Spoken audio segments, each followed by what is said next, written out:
MSI tying the series up 1-1. Very solid play by TT1, and that's exactly what we were talking about in terms of that playing to perfection, playing with timing. There were really no mistakes there. He handled the drops quite well.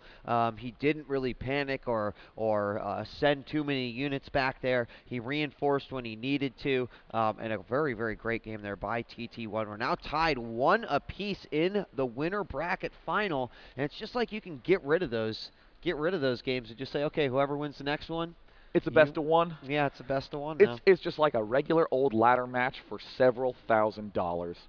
And it is going to be on Lost Temple. Okay. Jinro does get the choice of map, like you were saying earlier on, Wheat. That is such an advantage.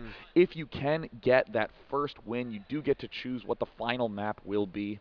And Temple, I think that TT1's going to be pretty pleased with this, as we've seen he's a little bit more of a two-basing player, and on two bases, Lost Temple's pretty easy to defend your natural. Here we go. We're getting the game set up. This is the third and final game of this winner bracket final between TT1 and Jinro. We're going to go ahead and move players into the respective area. You can see them right there up on the screen. You can also see Machine and the little one battling it out over there. Not really sure what the update is on that one. They could still be in the second game. So let's go. Both players are ready, and it's all going to come down to this. After this one game, there will only be one man left standing who will be very comfortable in the the winning spot of the grand final. In that position, your opponent coming from the lower must win twice. It is a huge advantage for any player to be right there. Absolutely, and the game is loading right now, and let's see what the positions will be. It is almost done. It's just Wheat's computer that is trying as hard as it can to get in the game, and there it is. Give a cheer for TT1, the red Protoss at the left from Fnatic MSI. He was down in the first game after some abuse from those Banshees, but he managed to pull back in game 2. And if you want Jinro to win this game, give a cheer for LiquidJinro, who is in the south as the blue Terran. For any of you tuning into the stream, the player in the bottom left is the Protoss TT1, and the player in the bottom right is Jinro. That is, of course, the portrait photos of people with headphones on clicking away. Map-wise position, we got Jinro at the 6 and TT1 at the 9. Yeah, I like these positions, too, for this particular map. Not sure if Jinro is going to like these positions. I mean, I guess it just depends on what kind of style he wants to play here on Lost Temple. But, of course, we'll see what the reactionary build will end up being once they finally scout one another, or if he just has a plan that he is going with. And as you mentioned, and I think is key to point out again, that we haven't quite seen the same thing from Jinro in all the games. He's thrown out a lot of variety in his matches. Absolutely, and really in these positions, or on Lost Temple in general, Banshees are one of the most annoying units to have to deal with. So this could be a great repeat of the previous game. The one little edge that TT1 will have, notice the way these minerals are flush against the left side of the map. No real risk of Banshees hiding their way up there and escaping without any harm, the same way that on Metalopolis there's a ton of space. Either way, TT1 going gateway and gas. Same thing in Jinro, barracks, and refinery. And scouting SCV will go out and check that Zelnaga tower first, and then, of course, will navigate around. And one thing that Jinro definitely does very well, even in the last matchup, despite the fact that he won, is he is such an active scouter. He loves to have vision, and just oh so important, especially in matchups like this,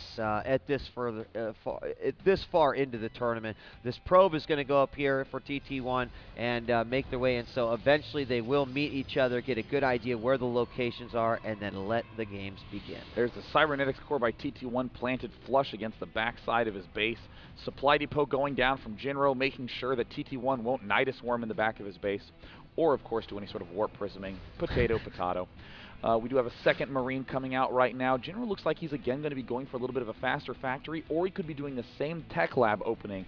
He chose Lost Temple, so he will have a plan on this map. And oh yes, the offensive factory, going to be doing a little factory scout and factory floating. Maybe some Hellion harassing. Either way, he is clearly en route to get Banshees. All right, well, that factory will go down, and we will keep a close eye on that, folks, as the scouting SCV of Jinro is going to make his way into the base. First thing out will be a Stalker on the field getting, and then, of course, we got Warp Gate being chrono boosted here, and we're going to see Jinro moving down, kind of getting down here. Doesn't see that maybe any pylons were put down here at all, and that factory is nearing completion. See what it does. Oh, I love this pylon placement by TT1. Doesn't even have to do anything fancy like hide a Dark Shrine there or anything. He can just have it. And whenever Jinro, later in the game, begins pushing this way, he can warp in units for the counter play down at the gold. Very, very nice long-term thinking. Jinro getting a reactor at the barracks, and oh, here comes the starport. Oh my God! Oh, is he gonna see it? Oh, I thought he was going to land. He's not going to land it. He did have it queued to land. Yeah, what a tease. And then he just saw the pylon and was like, eh. Yeah, whatever, screw it. So he's just going to march right on in. He's got to scout everything. TT1 going for the very safe 2-gateway Robo. The reason this is so safe, you get the observer out so you can see anything. You don't have to worry about detection, and the 2 gateways, so you have enough units to be able to deal with anything. And of course the Robo can pump out Immortals if there is some sort of emergency situation.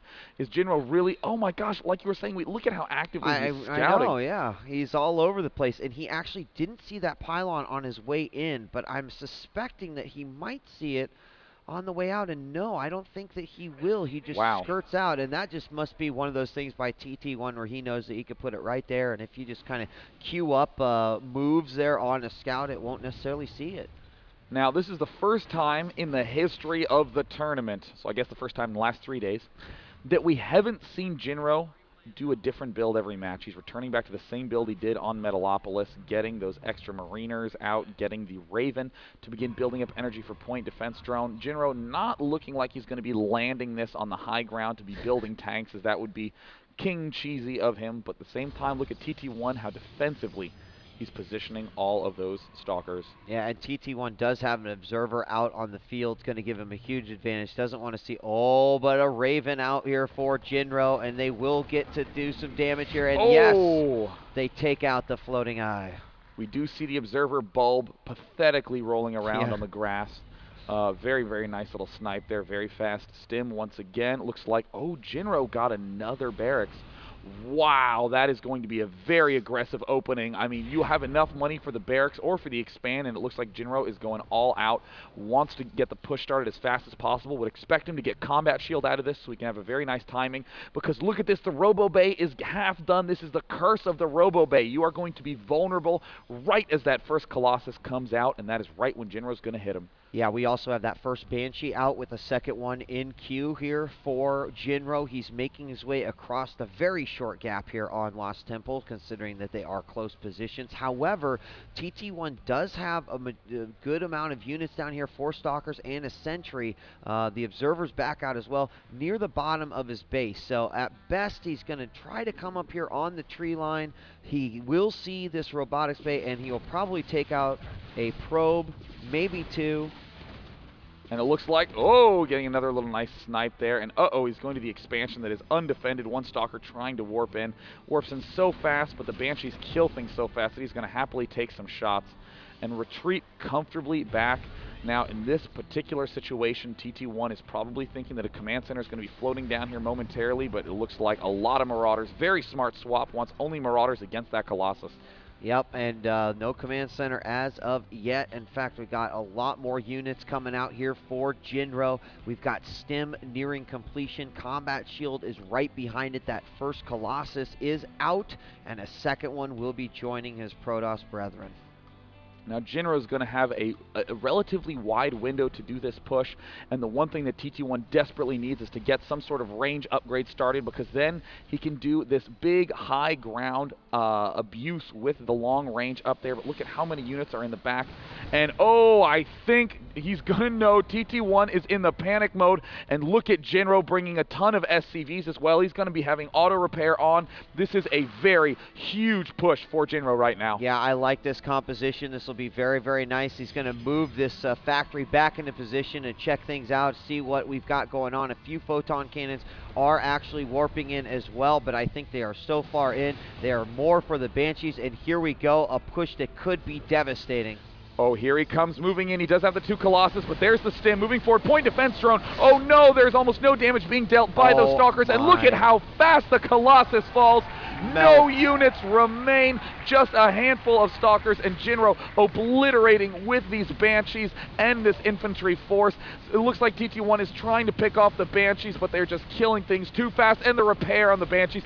Good game! LiquidJinro is in the finals and has gotten himself one step closer to that over $6,000 first place prize.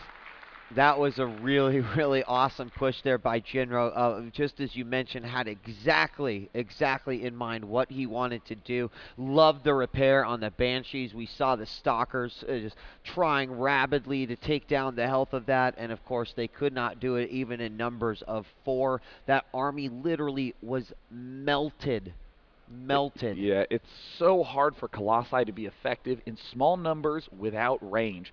When you get them that quickly, you can't afford to get the Colossus and the range and the gateway units at the same time. You saw that those Colossi, I think, got 3 or 4 shots out combined before they evaporated to that Viking and Marauder target fire, but Jinro had everything pointed to a very nice, well-timed push. He got the Raven early so it could build energy. He just finished Stim and Combat Shield.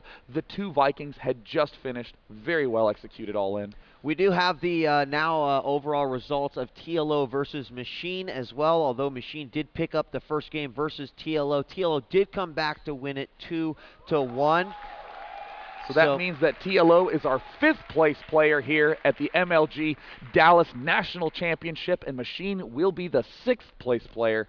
So very, very big congratulations to both of those players. Absolutely. I mean, out of 128 players, that's still an outstanding place to play. Yeah, and I mean, really, TLO can be very pleased with himself to say that he was the #1 ranked Zerg at this tournament. As there are only Terrans and Protosses left, we'll definitely have to get the results of Pain User against Liquid Tyler. Remember, they are in an extended series where Pain User will be beginning up 2-0 because they encountered one another in the winner's bracket. So Tyler's going to have to win 4 games. Pain User will have to win 2 games, so that is going to be an uphill battle for Tyler. Uphill battle, but we did see it done. Actually, EG Inca did exactly that against versus Phoenix. Yeah, and that was, I think, really surprising to a lot of people. Inca, I talked to him about it. He was very confident about it. He said he knew he was going to be able to do it.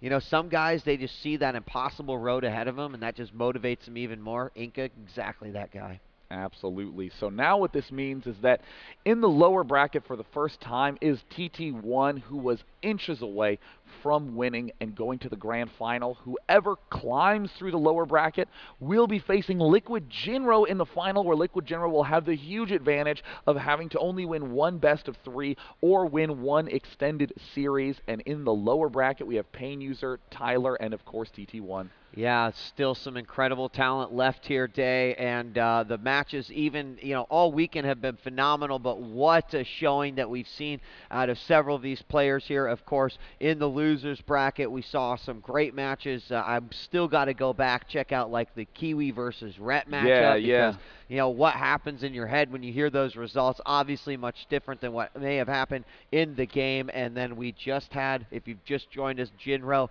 moving into the upper bracket, the grand final matchup as the winner, as the guy who can officially say I was untouchable through the regular brackets of MLG Dallas. A very, very impressive showing. And Jinro has had no easy path in his tournament. I mean, having to play TT1 this round and beforehand Liquid Rhett, and then we saw his games against Sock, has just had hard player after hard player. But that's one thing that's been so cool to me about this tournament, the insane amount of really, really epic series. A ton of nail-biting games games.